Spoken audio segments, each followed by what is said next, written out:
Hey guys, welcome back to my channel. I am so excited for this video. I don't think in the 3 years that I've done social media, I've ever done a sit down or like a who am I, like a get to know me.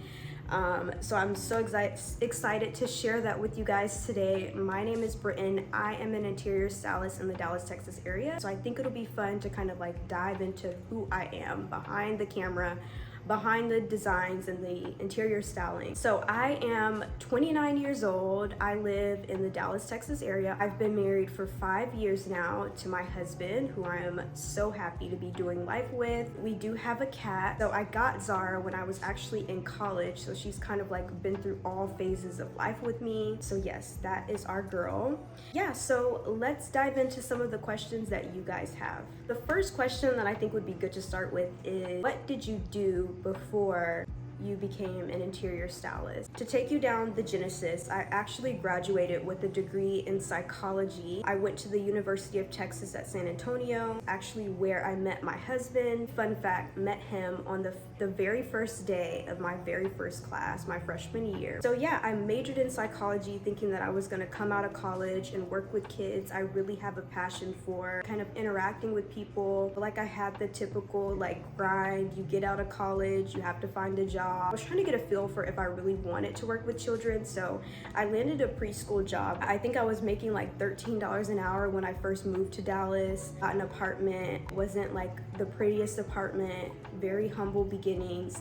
After that, I really wasn't as passionate about working with kids as I thought, at least not in a preschool setting. And at that point in that transition in my career, I knew I wanted to do something that was going to kind of amplify my skill set, something that wasn't as physically draining. I wanted to use creativity. So my husband actually worked at a job in corporate where he worked in marketing.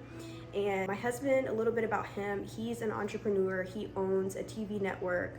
That journey is like a whole different story in and of itself, but we are entrepreneurs at heart now. And at the time he was still working in corporate, he actually recommended me and I took his job. So I started marketing on the communications team at a corporate startup. That was where I gained a lot of my people skills. I gained a lot of maturity, I feel, and I was really able to like work my creative side in marketing. Honestly, being with my husband is really the reason why Britton Designs and just my whole like entrepreneur mindset and the shift and like paving your own way kind of set in, because he actually was working full-time with his company while I was still in corporate. So we kind of switched roles a little bit. He gave me that corporate job, but during that time our goal was always for me to ending my corporate job and starting my journey as an entrepreneur. So starting off, I was doing all of the creative sort of brand work for my husband's startup, and it's a streaming company. So I would design the posters for them, handle the back end of like social media marketing, scaling, going viral. That was kind of my space. That just gives you an idea of like my background and my skill set. I'm gonna scoot over a little bit so you guys can see me. I don't know why I always decide to film in the evening times and I'm always like losing sunlight. So it didn't really look anything like I thought it was gonna look, but it's been such a beautiful journey. I really can't complain. So transitioning, I'm working full-time for my husband's company, and then comes the time where the genesis of Britton Designs happens. In 2020, I made a separate Instagram page, now known as Britton Designs on Instagram. And I remember it just being a really like creative outlet for me. I didn't go to school for interior design. So this was like something that I was literally just doing as a hobby. I kept that Instagram separate. I didn't really even tell many close friends or family members. I think like 3 people knew that this Instagram even existed, like 3 people that I knew. And I love that, because when you start a creative venture, it gives you like that freedom to kind of fill out the space and do whatever you want to do. So I just started posting my design styles. I started posting inspiration. I started posting tips for your home. And eventually I pretty much built an interior design community around that page, and that page started taking off and growing. And I was like, wow, this is really cool. Still never really thinking that I would design other people's homes. I believe I designed my first space in either 2019 or 2020, and it was an in-person job here in Dallas, Texas. And yeah, I just kind of got my feet wet. Yeah, that was pretty much the genesis of Britain Designs. Ever since then, I've been hitting the ground running. One thing about social media, like when your business takes off because of it, you have to keep it going. So I never really planned for it. I wasn't some type of influencer before this. The audiences that you see on my platforms really strictly came from me showcasing my work, which is so beautiful because my content doesn't survive off of people knowing everything about me. So love a little bit of balance. Obviously, I want to be able to pop in and share with you guys my personality and just who I am as a person. Yeah, this is me. Next question. I got a lot of questions about my age, but I am 29. I get so much that I look way younger than I am. I went through like a very short hair phase because I felt like cutting my hair and doing something a little bit more edgy keep people from thinking that I was like a baby, like super young, like 18 or 19. But now I'm at the point where I don't mind it. I feel like it's a compliment. I've learned to like embrace my youth, but also I'm almost 30, so I'm very much grown. I've been out of college for a while. I've been out of high school for a very while. And I've been married for a while. So I am very grown. I appreciate everybody's compliments on looking very young, because hopefully when I'm 50, I'll look like I'm 20. You never know. Let's see, next question. Someone asked, what are your interests outside of design? I love this question because there's more to everybody than what you see on Instagram or on TikTok. Honestly, my interest is people. I love getting to know people. I love meeting people. I love talking to people. It's funny when people ask you like, what are your hobbies? And you realize like how boring of a person you are. But I thought about it the other day because one of my clients actually asked me, I was like, you know what? I need to think about like what I actually like and what my response is to that. So I've thought about it, and really it's just, I had to pause. My husband has trash bag sweats on, so he's interrupting the video. Anyways, so yeah, I'm not sure how I like this lighting, you guys, to be honest. Do we need to scoot up? Do we need to scoot back? Do we need to scoot to the side? This is fine. I'm at a phase in my life where I love new relationships, new friendships. I've cultivated a lot of my relationships with women who are Christ-centered, just really live their lives in a godly way. Now I can say like I found my tribe, I found my people. So I really encourage anybody that's out there that's wanting new friends or thinking that, you know, they're too old to make new friends. Like it happened for me. I have so many like good solid relationships now, and I'm thankful to the Lord for introducing that to me. Having really deep in-depth conversations, like that's a very me thing. People tell me a lot, like I've always acted older than my actual age. I even love being around like older friends, like my parents, they have good friends that me and my husband are also good friends with, and like things like that. Like I just genuinely love doing life with people, I would say, as my first hobby. My second hobby is definitely shopping. I love to shop. I'm not really into fashion as much as I used to be. Yeah, but my favorite clothing stores are Zara. I love Mango, Meshki online, Naked online. I've purchased many of their basics. Anywhere where I can find like basics or something that's sort of edgy but still kind of subtle, I feel like that's like really my style. Now I feel like I'm kind of just in my neutral era, like I kind of just blend and go with the flow. Someone asked how me and my husband met. I think I mentioned it, but basically we were in college. We were college kids. We were friends at first. My personality is very much like, I'm not really impressed by a lot, and that could be a good or bad thing, but it really does take a lot to impress me. We were friends. He was a solid friend.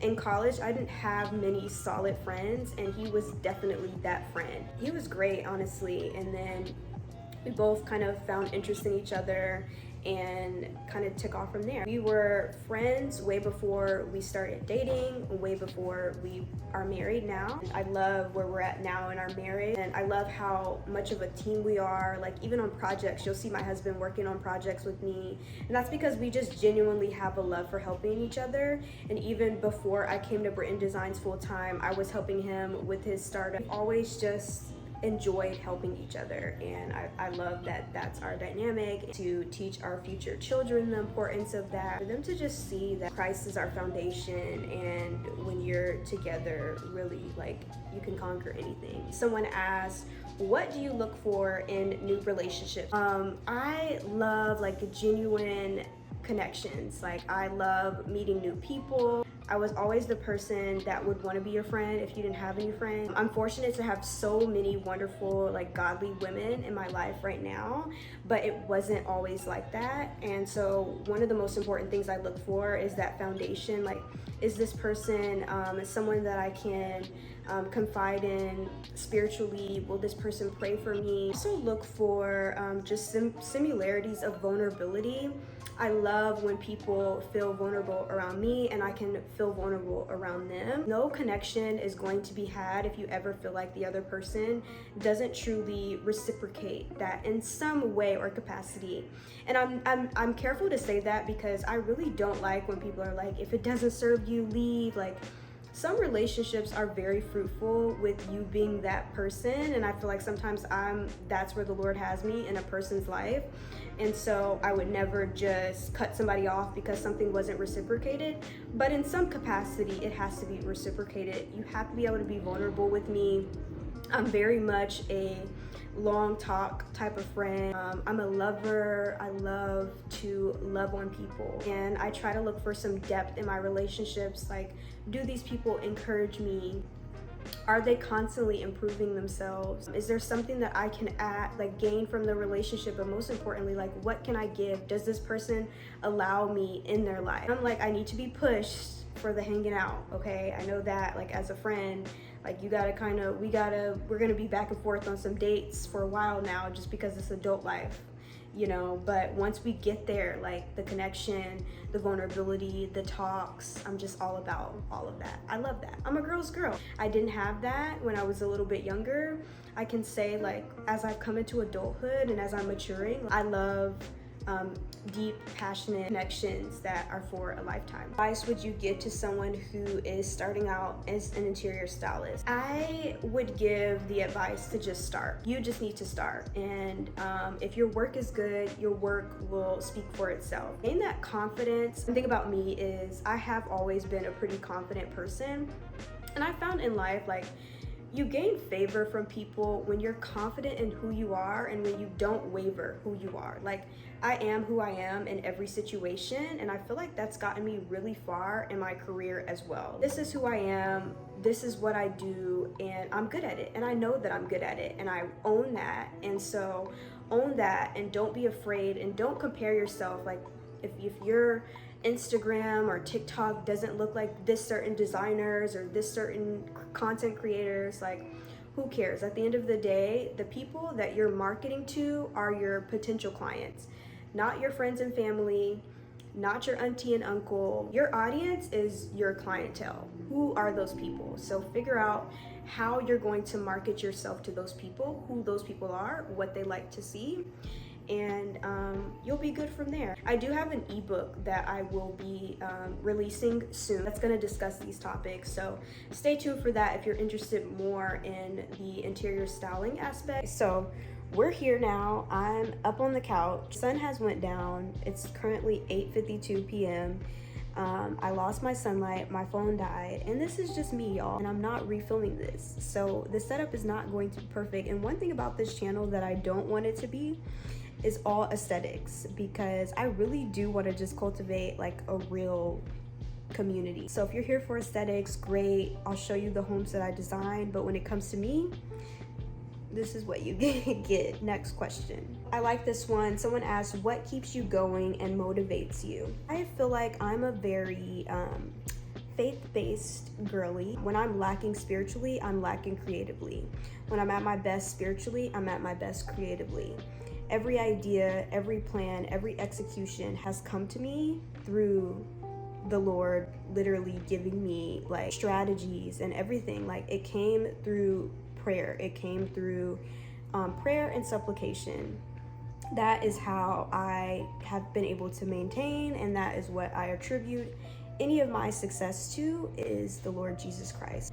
Someone asked, what are your pet peeves? And at first I wasn't going to answer this because I don't want to be on here like complaining, but I do have a couple that I feel like aren't really that bad. One of my pet peeves is interior snobs, because I work in an industry where people that design spaces feel like they're better than everybody. And I don't feel like that's a healthy dynamic to have with a client relationship. I feel like there's some designers that are like so over like everything being trendy, everything being neutral. But at the end of the day, you have to design a space for your clients, right? And I would personally never hire someone that I felt like was not approachable. So that's one of my pet peeves. What's another pet peeve of mine? When I talked about relationships earlier, like people that just kind of have like a wall between you and them when it comes to like relationship building. I find it very weird when people, well, not weird, I guess, but I guess because I'm an open book, I'm the friend that's super vulnerable. Whenever I am trying to cultivate a relationship, or if I do find someone that's a little bit more closed off, or they kind of preserve themselves a little bit, you can tell that they're like holding something back from you as a friend. I would say that that's a pet peeve of mine. I also don't love when people walk with shoes in the house. Toothpaste in the sink annoys me. So I'm so glad that my husband and I have separate sinks, y'all, because it gives me the ick. Just a little pet peeve. Also, let's not talk about SeaWorld, because I don't attend SeaWorld anymore. It's really sad what they do to those animals. My husband was actually the first person to tell me whenever we went like on a date to the zoo. He's like, why are all the animals caged? This is horrible. In South Africa, you know, the animals are just free, and there's a whole safari and just like all this stuff. So ever since then, I've never looked at like circuses, zoos, or anything like SeaWorld, like amusement parks like that kind of like cage animals the same. Questions about my family. My parents have been together for over 30 years now. They've been married, and I grew up in a very like traditional household. I have one sister. She's 5 years older than me. The age gap seems less of a difference when you're older. When you're younger, like I'm sure like I was so annoying. Oh my gosh, y'all. I copied everything my sister did growing up. If she had a favorite color, I didn't copy her exactly. The thing about me is I'm gonna always find a way to be an individual, okay? I copied her. We used to shop at Claire's growing up. I don't know if any of y'all are familiar with that store, but Claire's used to have like these monkeys. They had this, now thinking about it, was kind of weird, but they would have like everything monkeys with like purple on it. And my sister, like that was her thing. And so I was like, okay, well, my thing is gonna be frogs. So I would get the thing with frogs on it. It's like little sister things. I love our relationship. Our dynamic is so funny. Like we're totally opposites, but we somehow are just made for each other and get along so well. My mom has always been a great motherly mom. My dad has always played the traditional fatherly role.